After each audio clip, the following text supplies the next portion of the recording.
Alors, la FCPE départementale, c'est 67 conseils locaux, quelques 850 adhérents. On est organisé localement, au niveau départemental et au niveau national.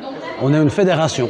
Donc tous les conseils locaux, aussi bien en maternelle, en élémentaire, au collège et au lycée, sont affiliés au département qui est affilié au national. Au niveau du conseil local donc de la FCPE de Cray, ça on a un rôle de médiateur pour sensibiliser à la fois les parents mais les élèves et recueillir en fonction des besoins les solutions pour mieux les accompagner. Donc c'est vraiment important de jouer ce rôle d'intermédiaire et de partir de ce qui existe en fonction des préoccupations. Le conseil local de Beaumont, on est sur le collège de Beaumont-les-Valences et donc on regroupe les parents qui sont mobilisés, qui à la fois représentent les besoins des parents et des élèves dans les conseils de classe et au conseil d'administration. Donc on est un des interlocuteurs notamment du chef d'établissement et de l'équipe de direction pour défendre les intérêts des élèves et représenter les demandes et les besoins des parents.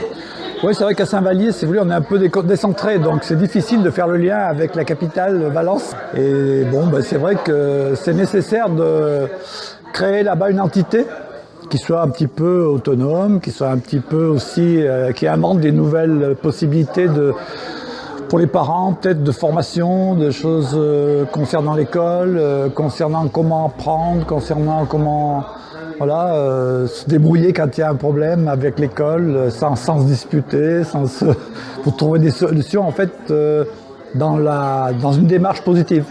Sur le conseil local de Nyons, Sud-Drôme en général, comme pour l'ensemble du conseil départemental, des parents d'élèves, ce qui nous importe, c'est de faire un rééquilibrage, d'essayer de travailler avec le directeur départemental de l'éducation nationale, avec les chefs d'établissement, parce que c'est des discours, c'est des dialogues qu'on a constamment avec eux et ça nous permet de régler beaucoup de choses, de travailler pour aider les familles à accompagner leurs enfants.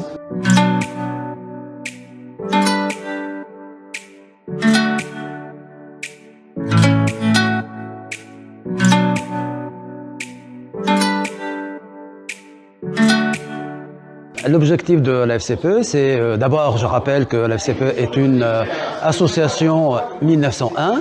Ce n'est pas un parti politique ni un syndicat. Et notre cheval de bataille, c'est la défense de l'école publique, laïque et gratuite. Les objectifs, ça reste toujours les mêmes. C'est le bien-être de l'élève, le fait que l'élève en fait se sente bien dans son établissement et des bonnes conditions en fait d'enseignement. Voilà, c'est quand même un cheval de bataille, c'est le fond, on va dire ça, c'est le socle. Après, il y a des leviers sur lesquels on va tirer, évidemment, que les enseignants soient présents dans les classes, qu'on arrive à régler les problèmes d'absentéisme. Oui, c'est vrai que maintenant, on espère qu'on va sortir de la Covid, justement, pour pouvoir avoir enfin la possibilité de retourner aux choses essentielles qui sont quand même... que les enfants soient bien, que les enfants puissent avoir des cours normaux et qu'ils puissent donc, sans stress, suivre leurs études et développer leurs connaissances. Notre priorité actuellement, c'est la gratuité du CP jusqu'en terminale, voire du supérieur. Et une deuxième priorité qui est plus locale qu'ailleurs, il faut gagner la bataille des stages. Parce qu'on a beaucoup d'élèves qui ne trouvent pas de stage, aussi bien des stages de troisième, des stages des élèves qui fréquentent la voie professionnelle.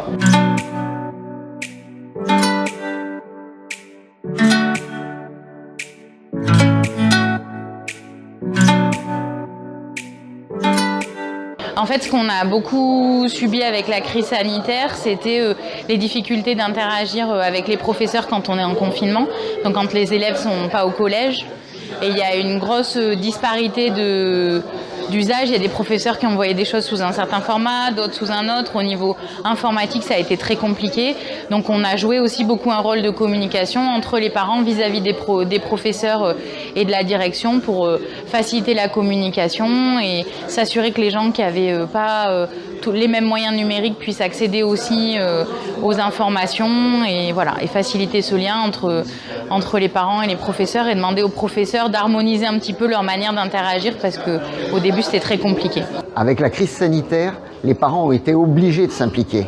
Mais par contre, ce qu'on s'aperçoit, c'est toujours pareil, c'est une différenciation entre classes sociales et les classes sociales aisées, moyennes, qui arrivent mieux à s'impliquer pour aider leurs enfants, et puis un gros décrochage avec les classes populaires qui, pour le coup, étaient déjà en difficulté, et là, ça accroît encore les difficultés. On a un besoin de rééquilibrage. Alors l'impact de la crise sanitaire, certes, il est là, mais il faut dire qu'on a aussi une nouvelle équipe au sein de l'établissement et de la cité scolaire qui nous met espoir effectivement pour que tout se passe dans de meilleures conditions. Ce qui compte, c'est que la communication soit là et qu'elle s'installe. Et pour l'instant, il semblerait que tout puisse se faire correctement de manière à être vraiment au plus près des besoins et faciliter l'intégration, surtout des nouveaux élèves en 6e, pour qu'ils puissent passer une bonne scolarité. Si la FCPE est lisible et visible, c'est grâce au dévouement de ses adhérents qui sont nombreux, qui sont dynamiques, qui sont disponibles. On leur demande beaucoup. On fait les conseils d'administration, les conseils locaux sont présents à chaque fois que l'école publique est menacée.